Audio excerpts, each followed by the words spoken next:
السلام عليكم بنات، كيف نتوما؟ لاباس عليكم؟ مزيانين؟ صحة لاباس؟ كلشي مزيان؟ نتمنى تكونوا مزيانين بصحة جيدة. اليوم البنات نشارك معكم واحد الوصفة ديال البقلاوة، كتجي صراحة مزيونة بزاف البنات. المهم بلا ما نطول عليكم ندوزو المقادير والطريقة ديال التحضير.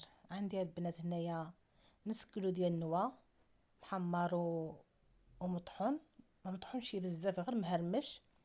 عندي هنايا واحد الكمية ديال الزبدة، وعندي هنا الورقه ديال الباستيلا، ورقه ديال الفيلو، وعندي البنات العسل. صافي هادشي اللي عندي في المقادير.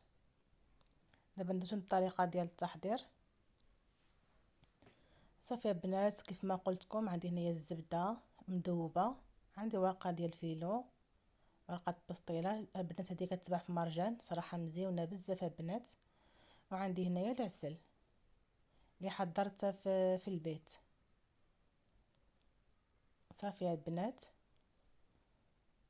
دابا ندوزو للطريقه ديال التحضير. كنشبر البنات الورقه ديالي وكندهنها بالزبده اللي مذوبه كيف ما كتشوفوا معايا. صافي وكنرش عليها النوا يسبق لي. هذه حمرته البنات غير في الفران. صافي وطحنته،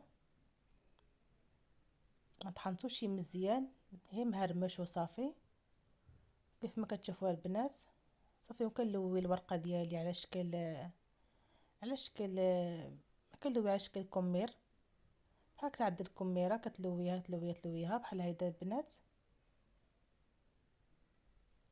صافي كنعملها في الصينيه ديال الفران.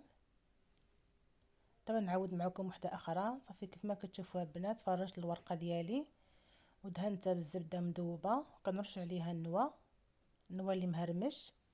وهي البنات استفتها كامله في اللاطه وقطعتها. دابا ندخلها الفران تحمر البنات مزيان. كيف ما كتشوفوا البنات انا دهنتها بالزبده من فوقي، عاد دخلتها الفران. صافي ملي كتحمر كنخرجوها وهي سخونه. صافي وكنسقيها بالعسل. هانتوما تشوفوا معايا البنات. وها هي البنات من بعد ما خرجتها من الفران وسقيتها بالعسل مزيان تشربات لي العسل. وها هي البنات صراحه كتجي فنه، كتجي روعه. نتمنى تجربوها البنات، ولا عجبتكم ما تنساونيش بلايك واشتراك وتفعيل الجرس باش يوصلكم كل ما هو الجديد، وتبارطاجيو مع العائله ومع الصحاب.